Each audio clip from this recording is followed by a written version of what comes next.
नमस्कार। मैं शुभांशु सिंह राजपूत आज आप सबको सनातन सनातन के मूल्यों, सनातन कहाँ जा रहा है, सनातन ने किस तरह हमारे देश को एकत्रित करने का, एक समूह में रखने का, एक माला में पिरो के रखने का जो काम किया है और जिसको आज के नेता, ये आज के वो लोग, उस मानसिकता के लोग जो किसी दूसरे समुदाय से ताल्लुक रखते हैं, उनका जो विचार है, जो उनकी विचारधारा है, वो हम सनातनियों को तोड़ रही है। हमारे मूल्य क्या हैं? आज हम सारे सनातनी जातियों में बट गए हैं। कोई राजपूत है, कोई ब्राह्मण है, कोई कायस्थ है, कोई वैश्य है, पर ये नहीं सोचते कि हम सब सनातनी हैं। हमारे पूर्वज,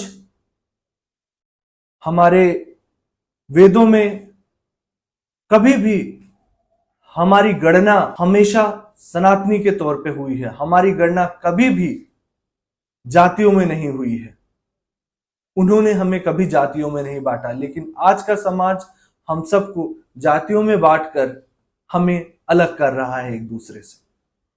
आपने देखा होगा कि अन्य समुदाय के लोग किस तरह से अलग अलग प्रदेश में, दिल्ली में भी और भारत के अन्य राज्यों में भी किस तरह से हमारी बहन बेटियों के साथ उनका धर्म परिवर्तन कर रहे हैं। उन बहन बेटियों के साथ अपनी असली पहचान छुपाकर लव जिहाद करने की कोशिश कर रहे हैं।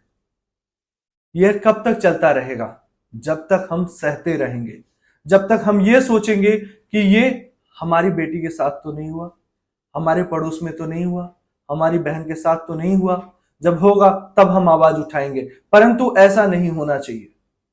हम सबको ये समझना चाहिए कि हम सनातनी हैं, हम भारतवंशी हैं, हम राम राज्य से हैं।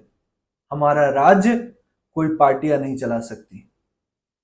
हमारा राज्य वो चलाएगा जिसमें सनातन की भावना है, जिसमें अखंड भारत की भावना है, जिसमें इस देश की भावना है, वो इस देश को चलाएगा। हम आज ये सोचते हैं कि हमसे क्या लेना देना, पड़ोस में हो रहा है, हमारे साथ थोड़ी ना हुआ। कल को ये जब हमारे साथ होगा तो वही पड़ोसी सोचेगा, जब मेरे पर ये बात आई थी तो इन्होंने कभी आवाज नहीं उठाई, आज हम इनके साथ क्यों खड़े हो। आज का यूथ जाग रहा है, आज का यूथ समझ रहा है, आज के यूथ को पता है कि हम सनातनी हैं। और अन्य समुदाय के लोग ये जो कहते हैं कि वो अलग अलग धर्मों से हैं, मेरा उनसे सीधा सवाल है, वो जिस धर्म को अपना धर्म समझते होंगे उस धर्म की नींव पर जाएं। उनकी नींव में सनातन मिलेगा, उनके पूर्वज सनातनी मिलेंगे। कोई क्षत्रिय होगा, कोई ब्राह्मण होगा, कोई वैश्य होगा, कोई कायस्थ होगा, जिनको जबरदस्ती तलवारों की नोक पर, बंदूकों की नोक पर उनका धर्म परिवर्तन किया गया था और आज वो उसी परिवर्तित धर्म के साथ खड़े हैं। अपनी मूल्य को भूल गए हैं, अपने देश को भूल गए हैं, अपनी देशभक्ति को भूल गए हैं।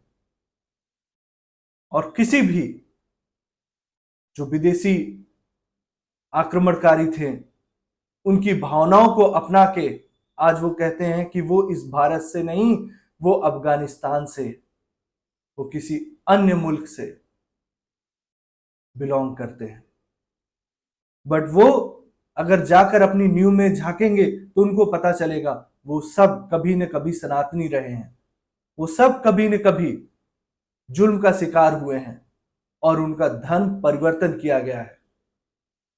मेरा किसी से कोई भी वैचारिक मतभेद नहीं है, परंतु ये बात सोचने की है कि भारत जिन मूल्यों को लेके बटा था, भारत का विभाजन धर्म के आधार पर हुआ था, परंतु आज हम अपने ही धर्म को अच्छे से स्वीकार नहीं पा रहे।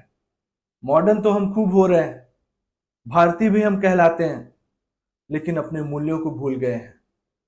सनातन हमें मॉडर्न भी रहना सिखाता है और शिक्षित भी रखना सिखाता है। सनातन हमें हाइजीनिक भी बनाता है, सनातन हमें आइडियोलॉजी भी सिखाता है। सनातन साइंटिफिक है। हर एक साइंस सनातन से निकला है। बहुत वर्षों पहले हमारे वेदों में, हमारे ग्रंथों में जो साइंस आज रिसर्च कर रहा है, वो बहुत पहले रिसर्च करके हमारे धर्म गुरुओं ने, हमारे ऋषि मुनियों ने ये लिखकर हमें दे दिया था कि ऐसा ऐसा होता है। तो आप सब अपने मूल्यों को पहचाने। आप ये पहचाने कि आपके बगल में जो रह रहा है वो पड़ोसी आपका हितैषी है या आपका विरोधी है। अभी दिल्ली में चुनाव का वक्त चल रहा है और इस समय मैं यही सबसे गुजारिश करूंगा कि जो भी 18 वर्ष के ऊपर हैं वो जाएं अपने कॉन्स्टिट्यूएंसी में और जाकर वोट दें और भारत को समृद्ध बनाने के लिए भारतीय को, जिनकी मानसिकता सनातन से जुड़ी हो, उनको वोट दें। जय सनातन, जय भारत।